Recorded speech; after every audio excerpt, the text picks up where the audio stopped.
একে চশমে জাদান গাফেলা যা শাহে নাবাসি, একে চশমে জাদান গাফেলা যা শাহে নাবাসি, শায়াদ কুনাতা গাহে কুনিতু গাহে নাবাসি। প্রত্যেকটা মুহূর্ত আল্লাহ তাআলার দিকে বিশেষ মনোযোগ থাকা দরকার। কারণ কোন সময় আমি আপনি একটা আল্লাহকে আল্লাহ বলে ডাক দিব, যার কারণে আল্লাহ তাআলা আমার আপনার জিন্দেগীর গুনাহ মাফ করবেন। সুবহানাল্লাহ। আপনারা যারা এখানে আছেন, আমি সহ, আপনারা কি কেউ বলতে পারেন যে আমাদের কারো জীবনে গুনাহ নাই? কি বলেন, বলতে পারেন? গুনাহ নিয়ে ওপারে আখিরাতে যাওয়া যাবে না। আখিরাতে যখন আমি আপনি কবরে চলে যাব, ফেরেশতা আমাকে আপনাকে চেক করবে। আপনি দেখবেন যখন আমাদের দেশ থেকে বিদেশে কেউ যায়, বিদেশে যাওয়ার পথে দেখবেন তার পাসপোর্ট, ভিসা সবকিছু পরীক্ষা নিরীক্ষা করা হয় এবং তার কাছে কোনো অবৈধ মালামাল আছে কিনা, লাগেজ এবং প্যাকেজে অবৈধ কোনো মাল আছে কিনা, এটাও পরীক্ষা করা হয়। যারা বিদেশ গিয়েছেন আপনারা দেখেছেন, অবৈধ মাল পেলে বিদেশের সফর বাতিল। কথা বলেন ঠিক কিনা? হ্যাঁ, যদি আপনি অফিসারকে ঘুষ গঞ্জা দেয়া কোনো কিছু ভাও করতে পারেন সেটা ভিন্ন কথা। অনেকেই তো পালায়া গেল, ধরতে পারলো না। কথা বলেন ঠিক কিনা? সম্মানিত সুধী, যেমনি ভাবে আপনার দুনিয়াতে আপনি আমাদের দেশ পাস করে অন্য দেশে যাবেন, আপনাকে পরীক্ষা নিরীক্ষা করা হবে, এমনি ভাবে আপনি যখন আখিরাতে যাবেন, ফেরেশতা আপনাকে দেখবে মাথা থেকে পা পর্যন্ত কোথাও কোনো গুনাহের কালিমা আছে কিনা। গুনাহ থাকলে ওই দেহ, ওই বডি আল্লাহর জান্নাতে যেতে পারবে না। কথা বলেন ঠিক কিনা? এই জন্য গুনাহ আমাকে আপনাকে দুনিয়াতেই মাফ করাইতে হবে। কই থেকে মাফ করাইতে হবে? এই জন্য আপনারা দেখবেন আমাদের দেশের যারা হিন্দু ভাই, তারা তাদের আপনজনকে যখন মৃত্যুর পরে চাপামাটি দিক আর শ্মশানে পোড়ায়া দিক, দেখবেন এর আগে মুখে আগুন দিয়া টাচ করে, এর নাম হলো মুখাগ্নি। আপনি জিজ্ঞাসা করবেন আগুন দিলে কেন, তারা জবাব দেবে জীবনে চলার পথে বাঁকে বাঁকে ফাঁকে ফাঁকে মালিকের সাথে ভুল হয়েছে, বেয়াদবি হয়েছে। এই বডি নিয়ে যদি ওপারে যায়, আল্লাহর জান্নাত তথা স্বর্গ প্যারাডাইস যেতে পারবে না। এই জন্য দুনিয়ার বুক থেকে মুখটারে পবিত্র বানায়া আগুন দ্বারা পোড়ায়া ওপারে পাঠাইয়া দিলাম, যেন ওপারে যাওয়ার পরে যেন ডাইরেক্ট স্বর্গে জান্নাতে যেতে পারেন। ও মুসলমান, আমাদের দেশের হিন্দু ভাইরা আপনজনদেরকে পোড়ায়া পর্যন্ত জান্নাতে পাঠাতে চায়। কথা বলেন ঠিক কিনা? আমরা তো মুসলমান, আমাদের তো একটাই আকাঙ্ক্ষা, একটাই চাওয়া, আমরা মৃত্যুর পরে কোথায় যেতে চাই? জোরে বলেন, আরো জোরে বলেন, কোথায় যেতে চাই? জান্নাতে যাওয়ার জন্য আমার আপনার প্রত্যেকেরই একটা আকাঙ্ক্ষা আর আশা। ও মুসলমান, হিন্দু ভাইদেরকে তো পোড়ায়া দিলে তাদের ধর্ম অনুযায়ী পবিত্র হয়ে যায়, কিন্তু মুসলমান মৃত্যুর পরে যদি একবার নয়, 10 বার নয়, 500 বার যদি পোড়ানো হয়, তারপরও কিন্তু গুনাহ মাফ হবে না। কথা বলেন ঠিক কিনা? মুসলমান যদি গুনাহ মাফ নিতে চায়, তাহলে এই সমস্ত মজলিসের মধ্যে বসে কুরআনুল কারীমের তেলাওয়াত শুনবেন। মাহফিল যখন শেষ হয়ে আল্লাহর বান্দা যখন বাড়ির দিকে রওনা দিবেন, ইস্তেগফার পরে আর মজলিসের শেষের দোয়াটা পরে যখন রওনা দিবেন, আল্লাহর পয়গম্বর বলেন তোমার জিন্দেগীর গুনাহগুলো মাফ করা হয়েছে। সুবহানাল্লাহ।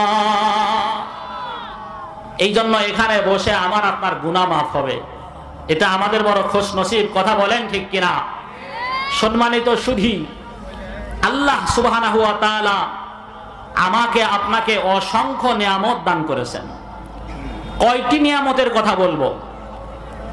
কয়টি নিয়ামত আল্লাহ তাআলা বলেন, ওয়া ইন তাউদ্দু নি'মাতাল্লাহি লা তুহসুহা।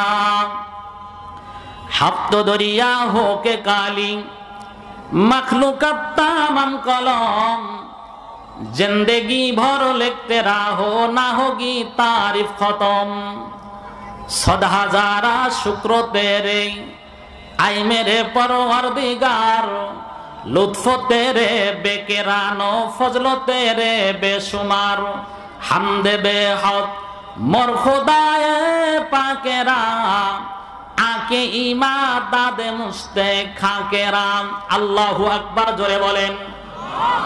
ও মুসলমান, আল্লাহ রব্বুল আলামিন অসংখ্য নিয়ামত দিয়ে পৃথিবীটারে সাজাইছেন। রব্বুল আলামিন মানুষকে উদ্বুদ্ধ করে বলে, দুনিয়ার মানব মণ্ডলী তুমি গবেষণা করো, চিন্তা করো। আফালা ইয়ানদুরুনা ইলাল ইবিলি কাইফা খুলিকাত ওয়া ইলাস সামাই কাইফা রুফিআত ওয়া ইলাল জিবালি কাইফা নুসিবাত। রব্বুল আলামিন বলেন, আফালা ইয়ানদুরুনা, তারা কি লক্ষ্য করে না, তারা কি দেখে না? ইলাল ইবিলি কাইফা খুলিকাত, আমি মালিক কেমন করে উটকে বানাইছি, মুরুর জাহাজ, তারা কি তাকায়া দেখে না? ওয়া ইলাল জিবালি কাইফা নুসিবাত, তারা কি তাকায়া দেখে না আমি মালিক পাহাড় বানাইছি পৃথিবীর ভারসাম্যতাকে রক্ষা করার জন্য। ওয়াল জিবালা আওতাদা, রব্বুল আলামিন বলেন আমি আল্লাহ পাহাড়কে বানিয়েছি জমিনের ভারসাম্যতা রক্ষা করার জন্য। যদি পৃথিবীর বুকে আমার মালিক পাহাড় না বানাইতো, জমিন একদিক ঢলে পড়তো, হেলে পড়তো। আমার মালিক জায়গায় জায়গায় পাহাড় স্থাপন করেন আমার আপনার চলার জন্য, ভারসাম্যতার জন্য আল্লাহ পাহাড় বানাইছে। আল্লাহু আকবার জোরে বলেন। কয়টা নিয়ামতের কথা বলবো? আল্লাহ বলেন, গোলাম তুমি যদি নিয়ামতকে গণনা শুরু করো, গুনতে গুনতে তোমার হায়াত শেষ হয়ে যাবে। 7 সমুদ্রের পানি যদি কালি বানাও, আর পৃথিবীর ডালপালা যদি কলম বানাও, লিখতে লিখতে একদিন তোমার কালি শেষ হয়ে যাবে, কলম শেষ হয়ে যাবে। আমি মালিকের নিয়ামত লেখে কোনোদিন শেষ করতে পারবে না। সুবহানাল্লাহ জোরে বলেন। তার মাঝে অপার এক নিয়ামত, আল্লাহ তাআলা 2টি চক্ষু দান করছেন, আল্লাহ তাআলা জবান দান করছে কথা বলার জন্য।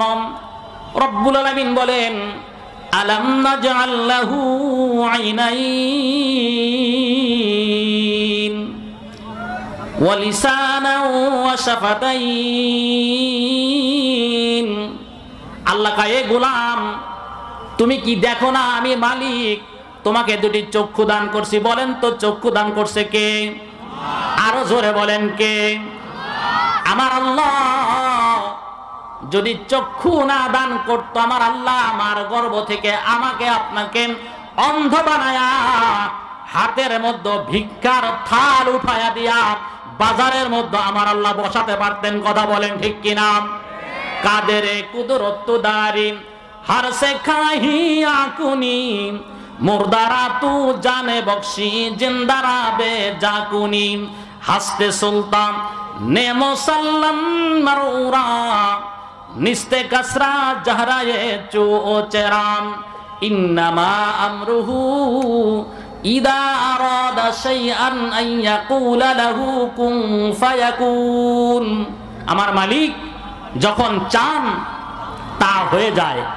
আমার মালিক যা চান চাইতে হয় না, শুধু আমার মালিকের ইচ্ছাটা হলেই সাথে সাথে তা হয়ে যায়।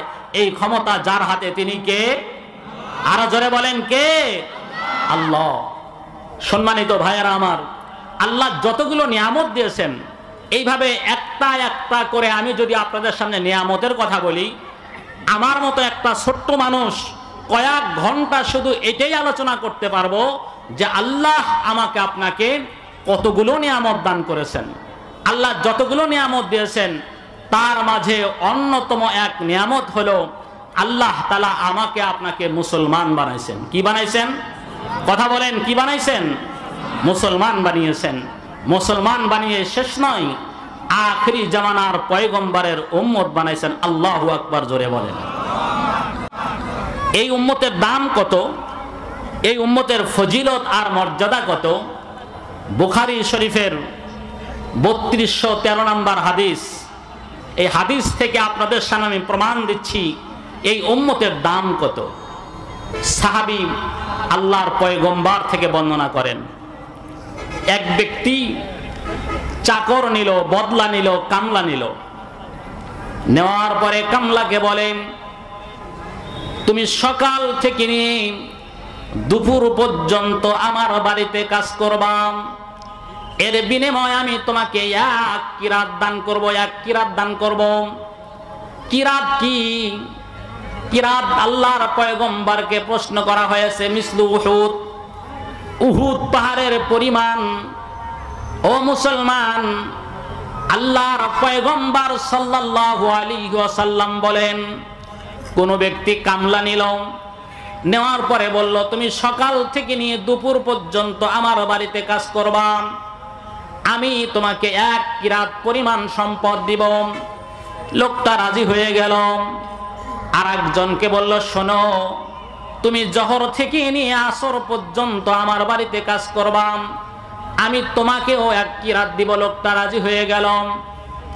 এবার আল্লাহর পয়গম্বর বলেন, একজন লোককে কামলা নিয়ে বলল, শোনো, তুমি আসর থেকে নিয়ে মাগরিব পর্যন্ত কাজ করবা, এর বিনিময়ে আমি তোমারে 2 কিরাত দেব। আল্লাহু আকবার, জোরে বলেন। এই ঘোষণা শুনে যারা পূর্বের দুই দল ছিল তারা মন খারাপ করে ফেলল।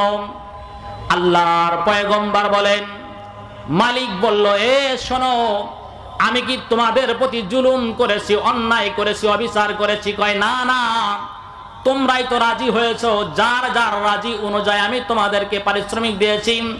আল্লাহর পয়গম্বর বলেন, শোনো, সকাল থেকে নিয়ে দুপুর পর্যন্ত যারা কাজ করে এক কিরাত পেল তারা হলো ইহুদি। তারা কারা?